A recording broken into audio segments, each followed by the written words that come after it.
So she's just feeling very, very discouraged about looking at the holiday season because it's not the same as it used to be. And a lot of people struggle with that. Mm-hmm. Christmas isn't the same as it was before. And so what advice do you give to people in that situation?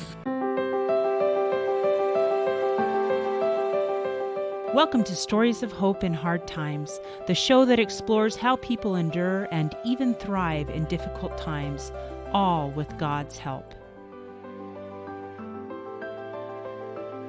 I'm your host, Tamara K. Anderson. Join me on a journey to find inspiring stories of hope and wisdom learned in life's hardest moments.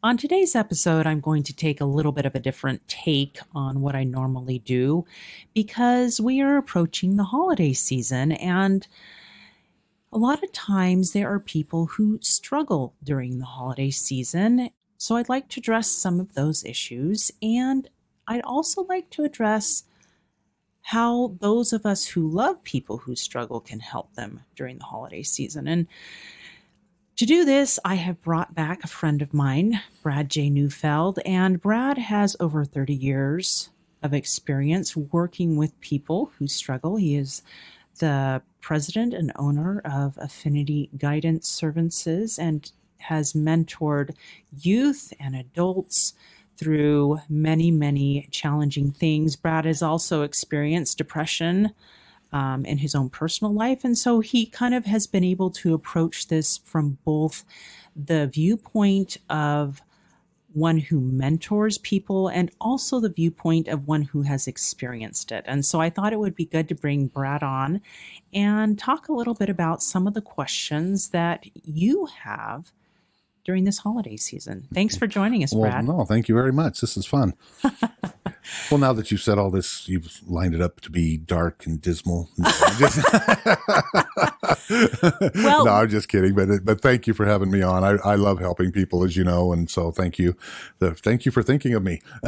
Well, I just had this thought the other day, and I thought, you know what? We need to address this because this is about bringing hope to people's lives. Absolutely, absolutely. And so I thought it would be especially helpful since you were someone who has seen both ends of it. You know, you've both you've experienced depression in your life, and you know what it's like to feel alone at Christmas time or during the holiday season, and also share how your life has changed since then. So why don't we maybe take it back a little bit and share some of your teenage years when you did feel very alone at Christmas time and how that has changed. You know, as I was mentioning to you prior to the show, when we're talking about the loneliness, those people who feel alone during the Christmas holiday seasons, those of you who know me, I've been supporting myself since I was 13 years old, and I got back temporarily with my family a little bit in January of 1980.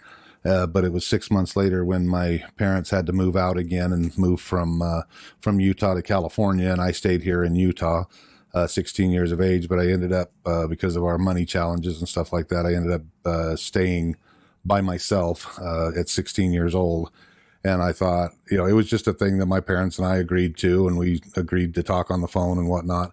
But still, it was lonely. It was like, you know, when you're so used to having family there and presence and seeing people happy and everything, and that's not there, and I'm just watching, you know, parades on TV and football games and everything. It just wasn't the same.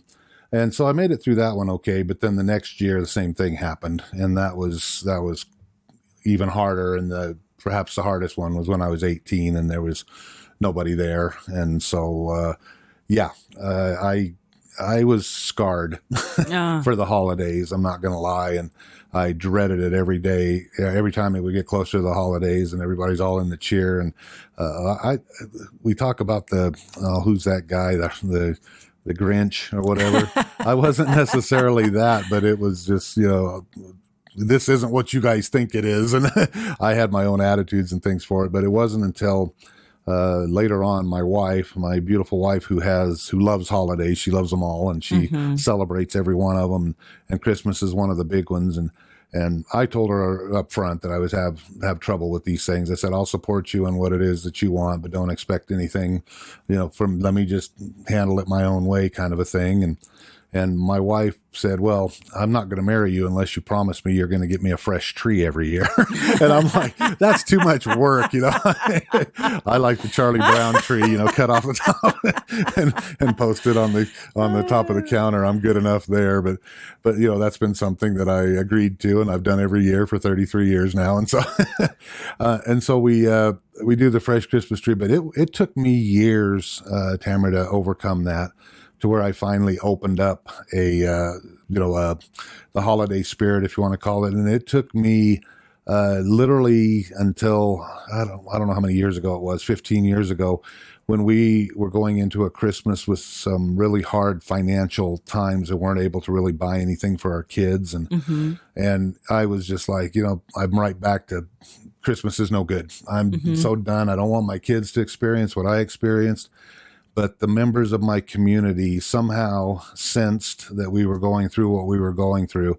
And we woke up Christmas morning to bags and bags of presents outside of our door. Really? Yes. And also gifts of money, gifts of everything else. And it was all from Anonymous and all of this. And, I broke down, cried. I'm not going to lie. And it just really humbled me that day. And that's when I realized this is what Christmas is all about, is others thinking of you. And, I'm sure other people were thinking of me during those other times too, but it was just something that I was saying, I don't want to be, I want everybody to stay away. I guess I wanted to be in my own little pit there. But the thoughts of suicide came quite frequently early on in my life because of during the holidays. And so I know depression is something that comes around people who have depression, it gets magnified. Sure. Every holiday season. The holiday season brings out so many emotions. And all from, anyway, we can get into some more specifics, but as far as the emotions go, I know fights happen during that time. I mean, it's like surviving Christmas is the way we start looking at it, and making the best of it. So what would you say were, obviously this instance 15 years ago was monumental, and maybe breaking down a little bit of the wall you built kind of around your heart as far as Christmas goes. What else do you recommend for people who specifically struggle with depression? Well, because of the taking all of the positive emotions out of it at an early age, I literally looked at it as it's just a commercial thing that people have put together to try to sell stuff. I mean, that's just the way I was looking at it. And so I was kind of mad at the society. I was mad at the world. I was mad at everything for creating it, I guess. And I had no reason to feel that way. That was just kind of what would come up all the time. And this thing about what happened 15 years ago, it was a slow and steady thing that happened, because it went from, we were doing really well at times, and then we'd buy our kids Christmas and we'd get to see the happy faces, and my wife would, look how happy they are, honey. And I'm going, okay, this is good. They're experiencing stuff that I didn't get to. And so I just kind of went along those lines to help myself feel better. But the thing about this was I still had a little bit of that residue of nobody cares. They're just doing this as, again, a way to make money and stuff like that. And it's all just hype. But the fact that this happened let me know that, no, there's a God up there who's looking over us. There's neighbors do care. And then after that, it again opened my eyes to the fact of people do care. And now I started seeing that versus seeing nobody cared, if that makes sense. Because it's like, we have to, I just go back to Dr. Wayne Dyer's book, You'll Believe It When You'll See It When You Believe It is the name, is the title of the book. And so I was believing that Christmas was no good. And so therefore I was seeing all the negative in Christmas, but that turned me to see, oh, there is positive. And then I started looking for the positive, and I'm like, holy cow, there's a lot of giving. There's a lot of good-hearted people out there. And I would venture to say 90% of the people out there are good, and they want to give and they want to help. And even when people don't have the means to, they figure out a way to give. And that's how I saw this, was that it was like, okay, people really do care. And I see it all the time now. So that was the biggest thing, is the recognizing that there is a lot of good going on. That's amazing. So it really boiled down to a shift in your perspective. Absolutely. Absolutely. and seeing the good and letting God maybe crack that barrier around your heart a little Yes, bit. absolutely. So now I actually look forward to Christmas. But I also say this too. Everybody asks me, "Are you ready for Christmas?" And this is my little tagline. I say, "There is no ready. You just do it and enjoy what you can from it." So There you go. That is very wise. I'm thankful you're able to share that. Now, one of my listeners wrote in and wrote about a challenge with people's expectations of how everyone should celebrate Christmas. yes. And different people celebrate differently. And so what would you say about that? Because different people, maybe some people don't believe in Santa Claus and they share in different ways. Maybe some people don't celebrate Christmas at all. They celebrate Hanukkah or something like that. So what advice would you share with people who are struggling because they feel judged? Yeah. Well, and let's take it both from the giver's perspective and from the taker's perspective. Oh yeah, let's do that. Because from the giver's perspective, again, it should just matter that we're doing the good and that we're helping mankind. It shouldn't matter what their beliefs are. But unfortunately, we're living in this world now where there's been traditions, there's been things occur for hundreds of years, and people tend to take these traditions as I want to make sure I'm clear on this. They put it in a category many times of right and wrong. The right thing to do is to have your lights up, right after right after Thanksgiving. Right. And the right thing to do is put little Santa Claus statues out in your yard. The right thing to do, and it's like, no, there's no right or wrong here. However a person chooses to celebrate Christmas, that's their own doing. Right. Now, there might be various reasons because, I know this is a fight I have every year with my wife. I hate putting up the lights. And I'd just as soon put them up and leave them up all year round. And I love all these inventions out there that you can now change the colors for the season. So leave the lights up, dang it. But I anyway, know. I like that invention too. but that's still something I haven't gotten in the habit of loving. But anyway, and so from the giver's perspective, don't think you know what's going on in a person's life. They might be going through some hard times if they don't put the lights up. But is that your responsibility to go and ask them? Not necessarily, but it doesn't hurt to, as a neighbor, hey, we're just around seeing if any of our neighbors want anything or need anything for Christmas, and is there anything we can do to help? So it wouldn't hurt to just do that. But if they don't want to do those things or participate in the traditional things, it's okay. It's perfectly okay. Now, from the taker's eyes, that's a whole different perspective, because you'll need to look at this as people might not give you what you're expecting. Okay. And again, be okay with what they give and look at it as an act of giving versus the thing that you get. Because I know this causes a lot of grief throughout the holiday season. This was another reason why I had a hard time with it, because I would see people get into fights and lifelong separations over Christmas, that one person spent $100 on somebody and the other person just got them a card. Right. And so there was this, well, God, we spent all this money on this part of the family and all we got for it was a stupid card. Well, maybe that's all they were able to give. And so, so the taker, take the responsibility and just say thank you for no matter what it is that a person gives, even if it's just a smile, even if it's just a Merry Christmas, take it and say thank you and be okay with it. Have no expectations is the big thing, because the more expectations you have, the more you're setting yourself up to be hurt. Okay. Now, let me just cross this boundary with the depression point, with the depressed person. They will have expectations that they won't voice. And that's where the danger comes in, because they'll be expecting certain things from other people. And again, because other people can't read their mind, they don't always give them what they're expecting. So is it a good practice then, if you know someone who's struggling, to say, what are you expecting this Christmas or this holiday season? And that's actually a great question to ask, Tamara. Be sure and do that, but do it way in advance. Don't wait until 2 days before Christmas, because by then all the feelings are already set in and the expectations are set in.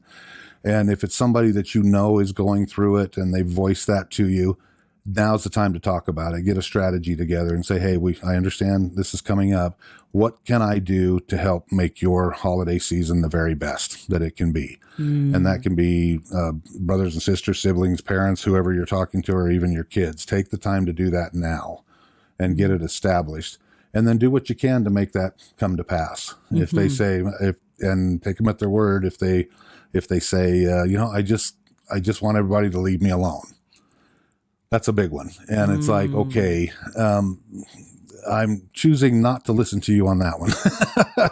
Because what that depressed person is actually saying is, I want to have attention without having to ask for it. Does that make sense? Yes. Yeah. Cause I've been there. I was actually thinking about going on and getting my doctorate degree, and well, I don't want to give my secret away because then I might spoil it.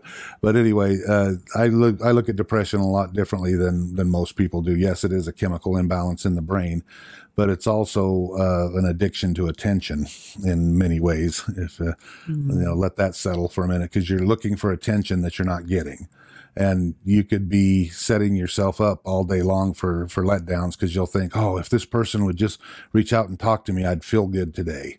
Well, that person reaches out and talks to them. Well, I feel good. But then the next day they didn't reach out and talk to me. So now what happens? I'm down in the dumps. I'm down in the dumps. But that person that's giving me this attention doesn't even know that I'm expecting that. Does that make sense? Yes, it does. And so that's why do your best without forcing or without pushing to find out what those needs are, and encourage the person to be open with me. I'm going to keep your confidence, but please be open with me and tell me what it is that you need. And a lot of times the depressed person won't know at that moment, but that gets them thinking, okay, what is it do I need? And eventually they'll tell you. That's why it's important to do it way ahead of time. So if you're listening to this today, go to those people right now and start talking to them. So ask them, and then if they don't know, say, can I give you a few days to think about it, and then follow up? Yeah, think about it for a few days. Write down your thoughts, and then let's talk about it in a couple of days.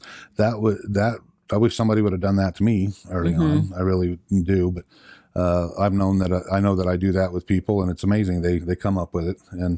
And for the person who has the depression that's listening to this, ask for help. It's okay. Yeah. It's okay.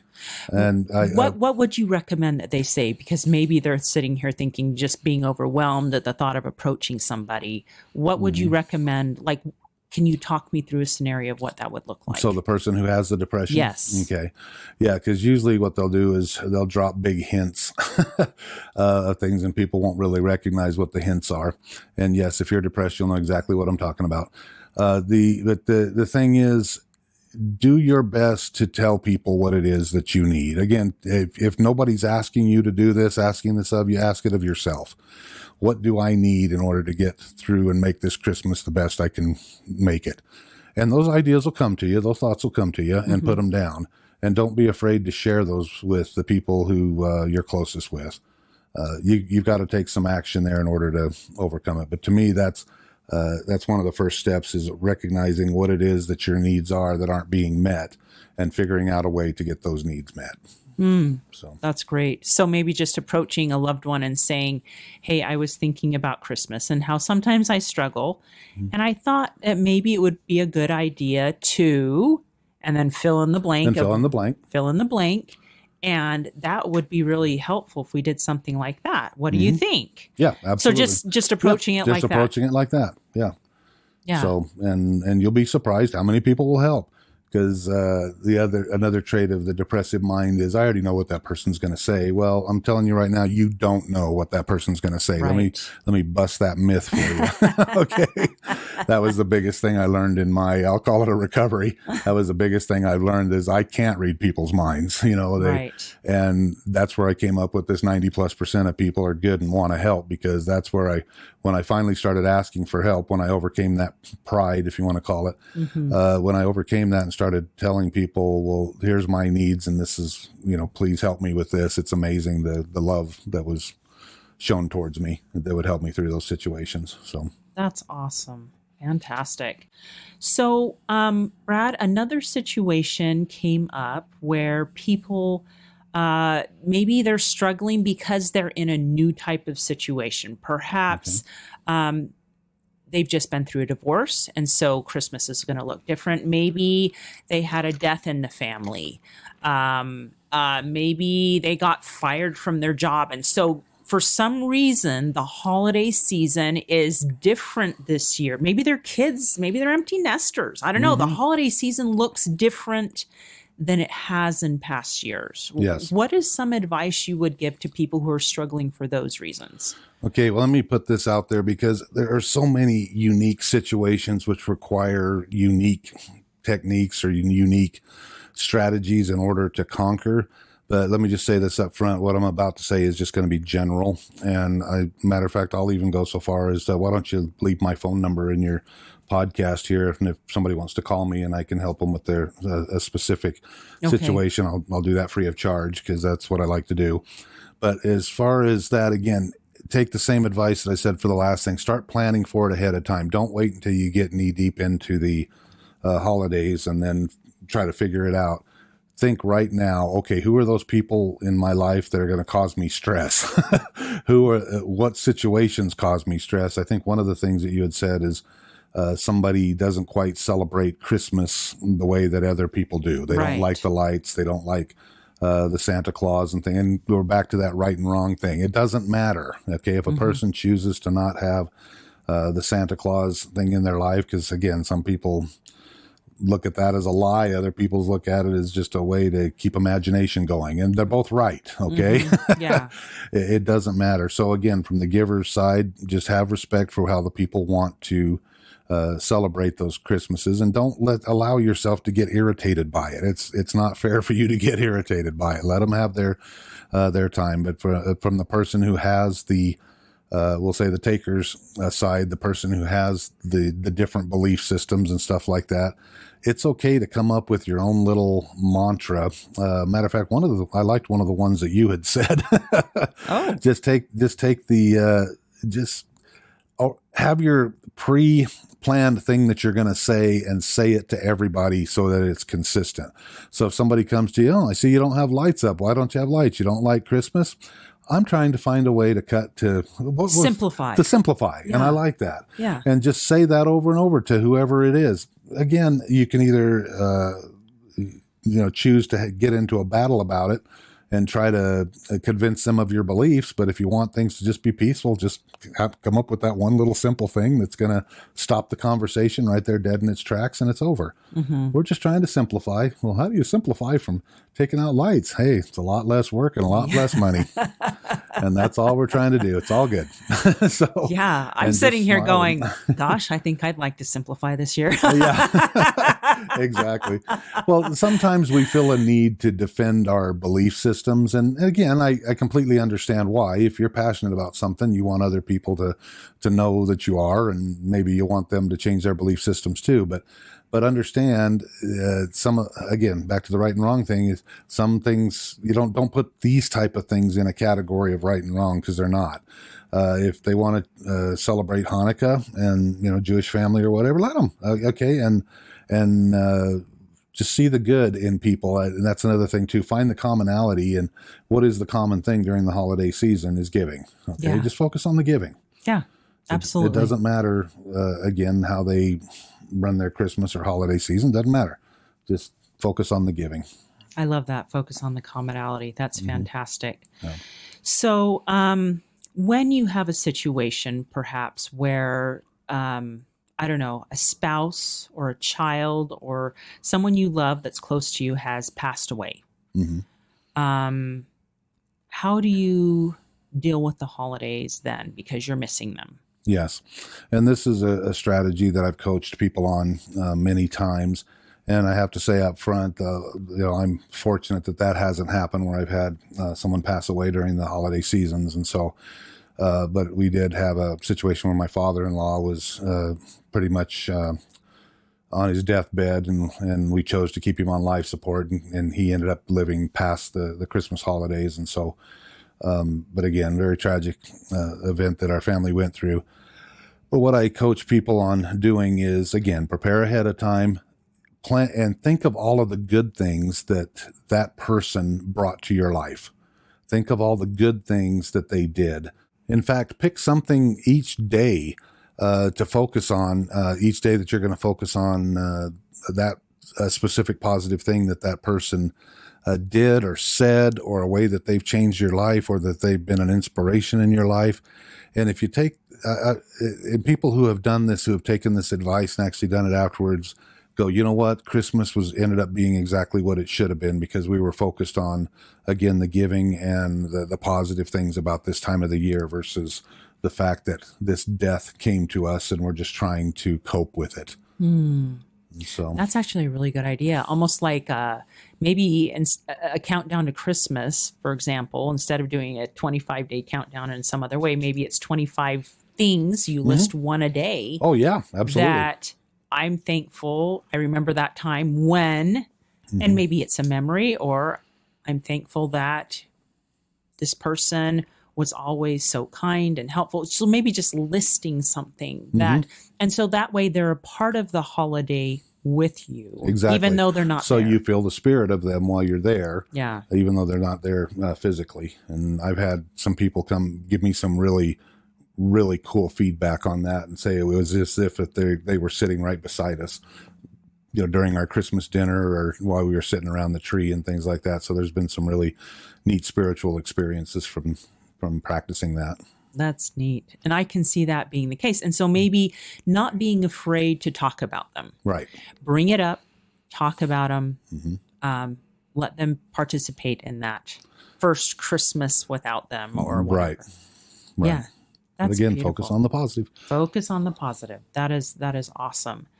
I had a friend approach me, and she was telling me about what her holiday situation is looking like and how she's feeling so discouraged. And so I thought we'd maybe talk a little bit about some of this. She is a divorced mother, and her children are grown and they live in all different places. And what used to be her favorite part of Christmas was her Christmas Eve get together with all her kids, but all of them don't get along anymore. And so, there's that struggle, but Christmas just doesn't look like it used to. They can't all come over on Christmas Eve anymore. And so she's just feeling very, very discouraged about looking at the holiday season, because it's not the same as it used to be. And a lot of people struggle with that. Christmas isn't the same as it was before. And so what advice do you give to people in that situation? Well, first of all, becoming the empty nester, there's even a syndrome named after it. It's called the empty nester syndrome. Yes. And so that's something that obviously we're all going to experience as parents. And depending on your religious beliefs, I mean, it's truly a part of our development, helping us to enjoy what we have when we have it, and then be willing to let go and share with others, so to speak. And so the main thing is I don't want to necessarily call it advice, but let me give you a scenario of what happened with my wife and I, because it was devastating. Of course, it's like we have 6 kids, but the oldest 4 were all very close together. And literally within 1 year, all of them either got married or went to school or whatever. And we went from 6 kids to 2 overnight. And that was devastating, because my wife kept making enough meals for 8. And then, and she's like, "Why aren't you guys eating? You're not eating as much as you used to." Honey, there's only 4 people here now instead of 8, There's not as many mouths to feed here.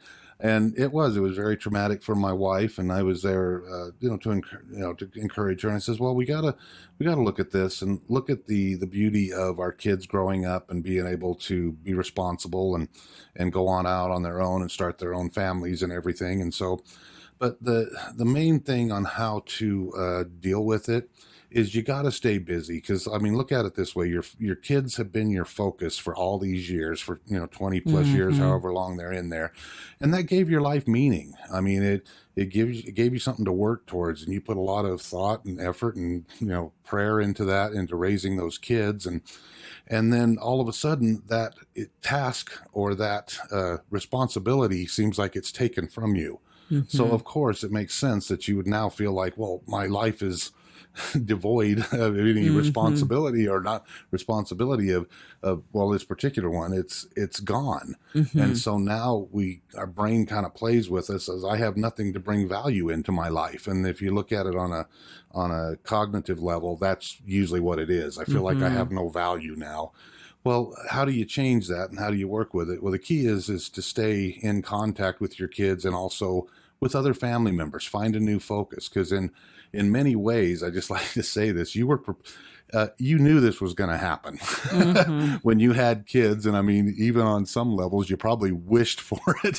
You Yeah. know, can't wait Can't- until you guys are all 18. I'm going to kick you all out of the house. so so right? you just got what you asked for. No, I don't want to make it that that No, no. simplistic. But does that make sense? I mean, it literally is just to sit down and talk and ask yourself, okay, now I have this extra time. I have done a great job with my kids. Let me feel that joy in knowing that I have done that.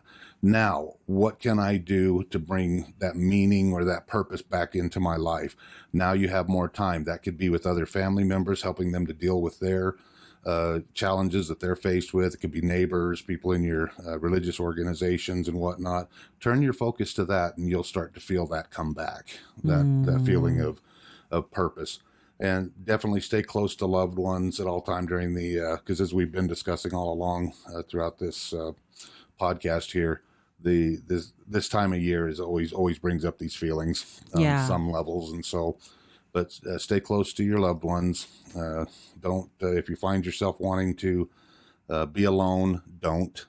Right. Right. Go out and don't sit here and think, well, I'm bothering everybody. I know that a lot of people have that. I'm bothering people and I don't want to feel like I'm a bother. You're not. Mm-hmm. Okay. Mm-hmm. Guess what? They're sitting in their home thinking the same thing. So Yeah. so be the one to take the initial step and reach out to your kids and that. So So maybe make new traditions then. yeah, Approach your make new traditions. kids and say, "Hey, here's how I'm feeling. Mm-hmm. How would you feel if I came and stayed with you this holiday season, Yep. and maybe the next one, the next holiday season, and keep making memories, but just be open to be flexible enough Flexible. to." Yeah, and I'm glad you brought that up, because that is one of the things that we did to deal with our empty nester syndrome here. Is we decided to have our start to ask the kids way ahead of time, like in the summertime. Okay, December's coming up. Do you guys have any time off? What do you and kind of get a feel for when we can all get together? And it's usually 2 or 3 weeks before Christmas. Like last year, we had it during the break in between Christmas and New Year's. But we all get together and we go out to dinner. And we have this favorite restaurant that we like, and so that's kind of our get together. And we love it. And then afterwards we have ice cream, and we go to our house and watch movies and everything like that. So that's our kind of our celebration.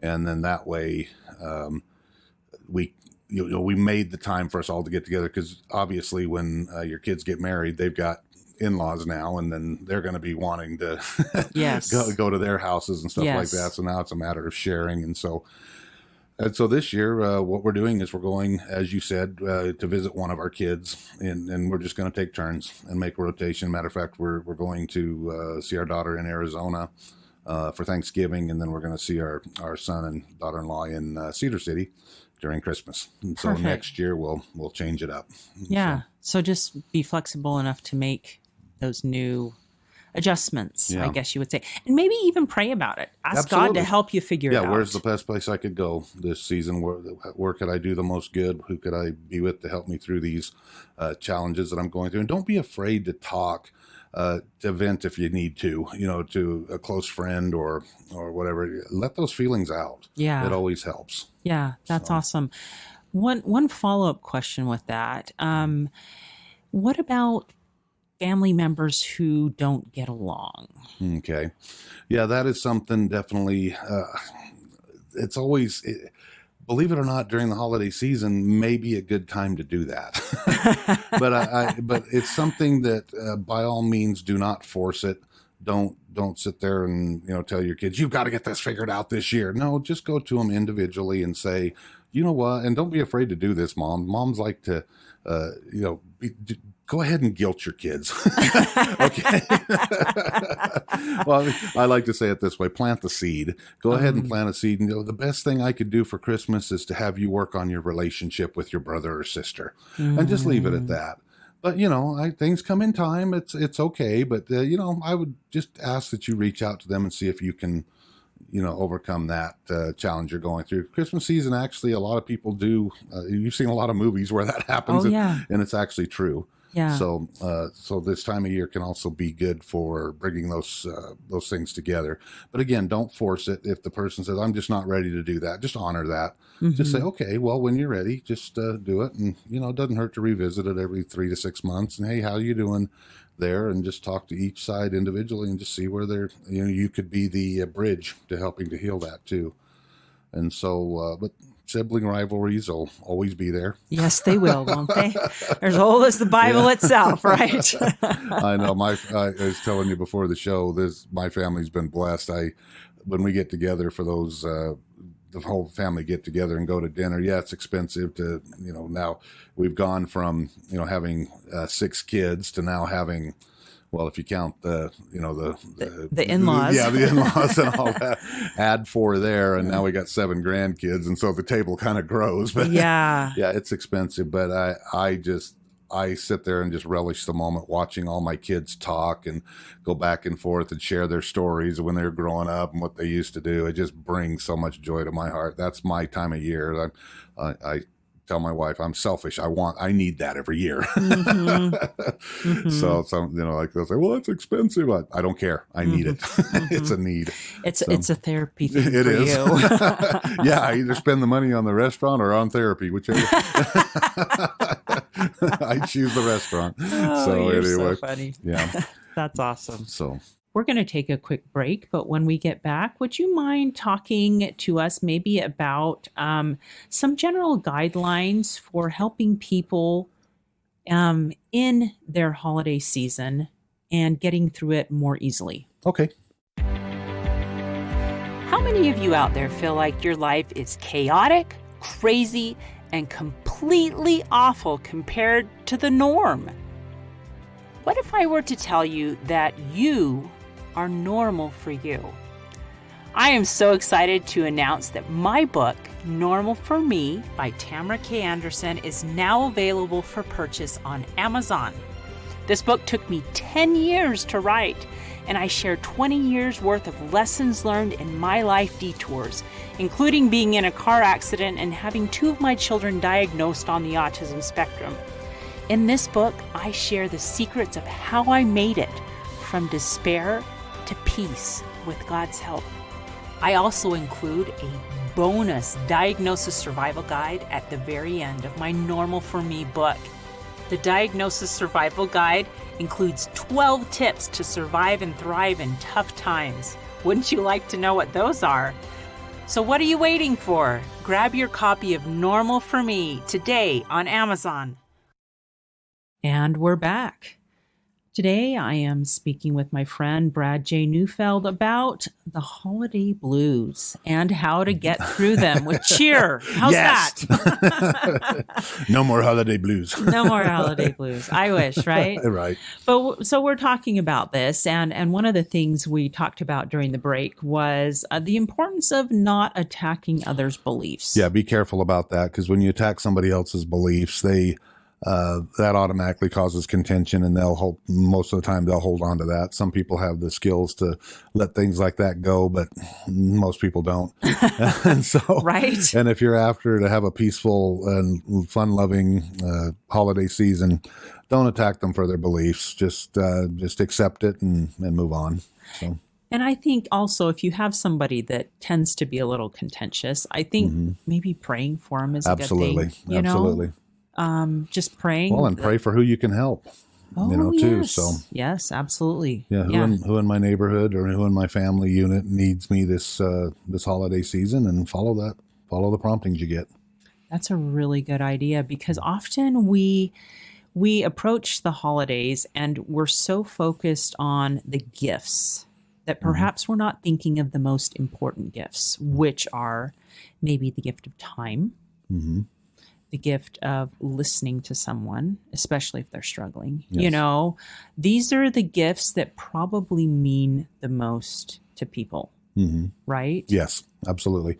Yeah, because again, money's not it. A lot of people think that, well, let me buy more expensive presents and then that'll make the person happy. Again, that's so not not what a person needs during the holidays. It's the camaraderie, it's the love, it's the connection that people really need.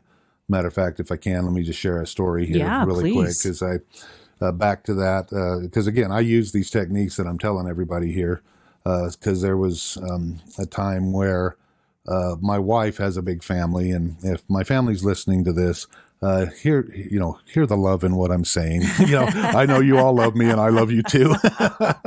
But I did go through a spell where it was like, why go to these family parties? Because when they got together, basically the siblings, including, my wife and her siblings, would get together, and the party was more for them, and the in-laws were all kind of left out and everything. But I just noticed that not any, people wouldn't necessarily come to me and talk. And when I was going through some depression early on, that hurt, that nobody would want to come to me. And so therefore I didn't want to go to the parties. And so you may hear that from people who are suffering from depression, that they don't want to be around big groups.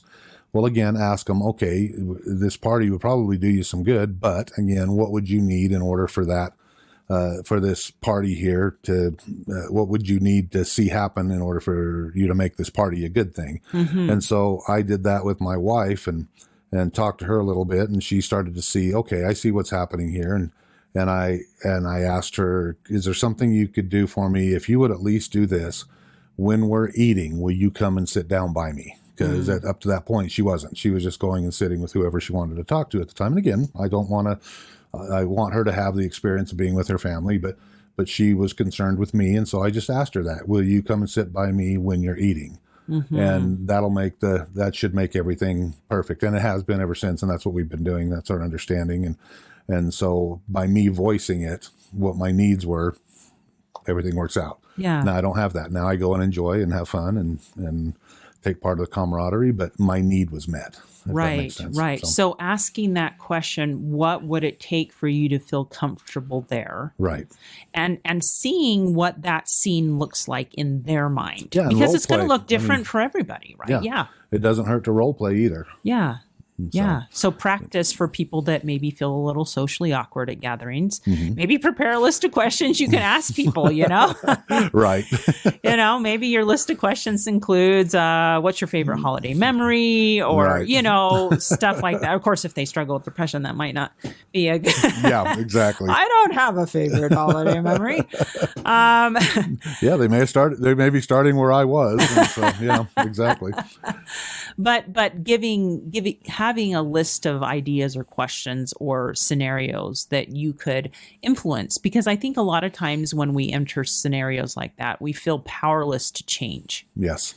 And so just brainstorming sometimes with a loved one for what would make that successful, what would that look like, and just starting to envision, well, if this happened, if I had somebody sit down and eat with me, if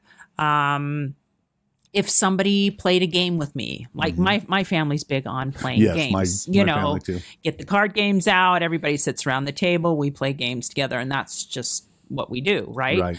And so what does that look like? Maybe they bring a pack of cards in their pocket and they come prepared. Hey, can I teach you a quick game? Yeah. Or something like that. Start playing solitaire on the table, and somebody will come over and say, "Hey, let's play, Texas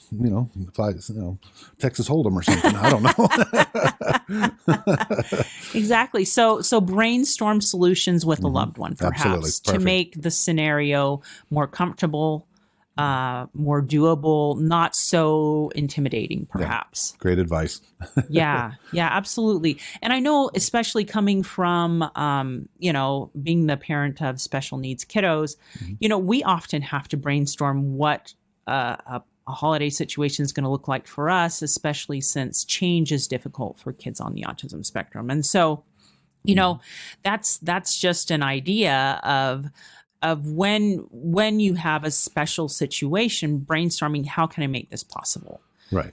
For me, it's okay if I bring the iPad with me, Yeah. that will help him stay entertained so that I can interact with other people. But sometimes that doesn't work. So, you know, well, and maybe even take an extra step and say, son or daughter, you're going to be in this situation here. We're going to bring the iPad, but what shows do you want to watch? What games do you want to play in order to keep you happy and content? So instead of going there and just handing the iPad and having them figure out something and get discouraged because they can't meet their need at that moment, maybe ask it now ahead of time. So get a little more precise. Yeah, even break it down even farther. Yeah, I like that a lot. Yep.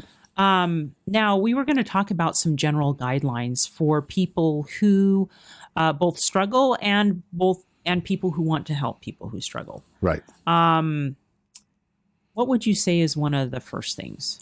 Okay, again, if you're the person struggling, communication is everything. And trust me, I want you to know that I've been there, okay? I know what it's like when you're sitting there and people are giving you all this advice of, hey, if you just get up in the morning and go to the gym, or you'd go for a brisk walk in the morning, you'll feel better. I know the daggers that are that are hitting you when people are saying that, and how hard it is to even think. So trust me, I know what depression is. I've been there. But I also know this: unless you start taking small actions, nothing's ever going to change. Okay. Yes. And if you're suffering from depression, please seek professional help. I've had to be on all of the medications and all that too. Here I am years later, I've been able to get rid of it all, but it's only been, working closely with my doctors and stuff like that to be able to do that. That being said, I do know that one of the biggest things to change your status and where you're at is to take different actions than what you've been doing up to that point. So if you look at it as what I've been doing up to this point has led me to here, I need to do something different, and you need to try new things. Okay. And so it's a matter of, yes, go to that family party. But if you need protections, even if you just go and sit out in the car, I mean, you'd be surprised how much of a change that would work. So if you're not feeling up to being around the big crowd, at least go, okay? Go sit out on the porch. And if you need to have somebody who's close to you, give everybody else a warning. Okay. Jim's here because, it took him a lot to get here, but, just please let him be, but he's here. So you've taken some action, if that makes sense. And so take a responsibility there. And again, I know what I'm asking of you, but I also know that nothing's going to change until you start doing that. You gotta do some baby steps, right? Very much. That's what it took me to heal myself, is the baby steps. Yeah. Not do more than I can, because, again, been there, fear of failure. You think, oh, if I go and do this, and if it doesn't work, I'm going to feel even worse afterwards. I've been there. But if you go into it with an attitude of, hey, I want to go learn something today. So if you tell yourself that, yes, I'll go to the party and I want to learn something new by going there, instead of looking at it as doom and gloom. If this happens to me, then I'm going to be further in. No, I'm just going to go and learn. That's all. No expectations. And you'll be surprised how the healing process will start right away. And then go ahead. No, so it's important to be brave enough to take those baby steps. Yes.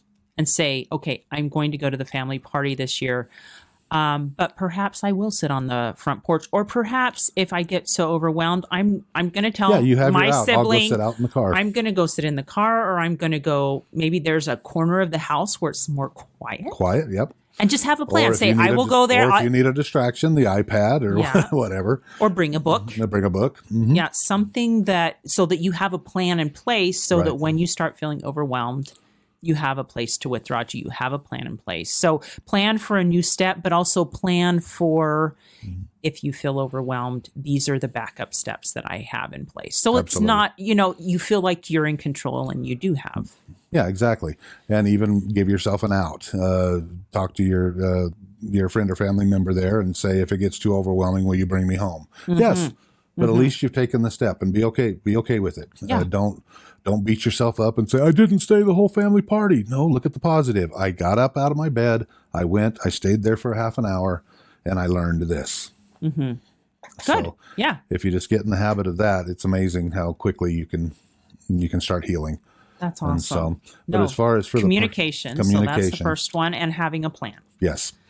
And on the other side, where you're looking at somebody who's and the telltale signs are definitely when you start to see people distancing themselves right off the bat with Christmas coming up, and you can read the body language. And of course, mothers, you know your kids, you'll have that motherly sense there, and follow it. If you're feeling like there might be some issues coming up this Christmas, follow it. Take the time to take your son or daughter out to eat. Take them someplace where they can relax a little bit, and then just say, hey, I just have a feeling that you're going to be struggling this Christmas. And what can we do to make this? See, I know I'm saying it's repetitious, this question I'm asking, but guess what? It works. Okay. What can we do so that this isn't such a stressful time for you, and that you can get the things that you need from this Christmas? What do you need? And of course, if it's a child, normally they'll fight you on nothing. I don't need anything. Everything's fine. Okay, well, obviously it's not. But do you want to take a couple of days and think about it? I'm just wanting to make this the best Christmas for you that I possibly can. And you might have some resistance up front, but after you separate and the person who has the depression thinks about it a little bit, okay, here's somebody trying to reach out to me. Let me take advantage of this. And they will. Just give them the space. So if you don't get an initial response, then say... Yeah, don't get mad. Don't get mad. Just follow up. Say, would you mind thinking about it? Yeah, just think about it. And can I follow up with you in a couple of days or in a week? Yep. And can we talk about it again? Yeah, and that's what you do. Yeah. And usually then you need to follow up. Then you need to follow. Yeah, and if you don't, let me just tell you what's going on in the depressed person's mind. They're looking forward to that talk. Even though they're having the resistance up front, they're looking forward to that next talk. And if it's not there, it hurts. It hurts. So it's important, if you offer it, to follow through. Absolutely. And I'm so glad we hit on that. So yeah, no, I'm glad we did too. That's fantastic. Yeah, put it in your calendar. Tell Siri to give you 17 alarms. Make sure you follow up. That is awesome and amazing. Well, this has been just so incredible. I think I'd like to just close it all off with kind of where we started in the beginning, and you going back to your story and you learning that this holiday season is a spirit of giving. Yes. My audience, I speak specifically to Christian families. So I want you to remember that Jesus Christ is the reason for the season. Absolutely. And in your busyness, don't forget the whole reason. And if you feel you need to simplify, think about it, pray about it, figure out what is right for you. If you're struggling with the situation, involve God in that and involve your family members. I love that we've talked about communication and the importance of listening. And so don't let the busyness of the holiday season deprive you of relationships with the people you care the most about. As a matter of fact, let go of some of the busyness and take the time to do this, because I know people get overwhelmed with Christmas. Oh, there's so much to do. And again, my thing is there's no ready. You just do it. You just do it and do the best that you can. So Right. So do your best and celebrate those little baby steps if you're working through depression, right? Right. Celebrate your baby steps, look for the positives. And that's great advice. Please don't go through the holidays without asking for help. But anyway, I'm here to help any way that I possibly can. But my number is area code 435-830-6945. Once again, 435-830-6945. And be sure and leave a message. I know a lot of people don't like to leave messages, but please leave me a message if you get my voicemail. Or you can email me at info@bradjneufeld.com. That's info@bradjneufeld, NEUFELD.com. So thank you, Brad. You're Appreciate welcome. it. We'll for sure put all that information in the show notes for today's show. Thanks for sharing your story and for giving us hope that the holidays can be a little better. And they can, and they will. And they will. Thanks, Brad. Thank you. Hey, thanks so much for listening to today's show. I know that there are many of you out there that are going through a hard time, and I hope you found things that have been useful today as you listen to the podcast. If you would like to access the show notes from today's podcast, visit my website. It is storiesofhopepodcast.com. That is where you'll find favorite quotes from today's episode and shareable memes. And those are fun because you can share them with your friends on social media. You will also find the links mentioned throughout today's episode, so you don't have to remember what those were. And also all the tips that were shared. Sometimes tips are shared so much throughout an episode you forget. What were those great things? So go to the show notes, storiesofhopepodcast.com, to look up these fantastic resources. You know, if someone kept coming to mind during today's episode, perhaps that means that you should share this with them. Maybe there was a story shared or a tip that they really, really need to hear. So go ahead and share this episode with them. May God bless you, especially if you are struggling, with hope to carry on and with the strength to keep going when things get tough. Remember to walk with Christ, and He will help bear that burden. Above all else, remember, God loves you.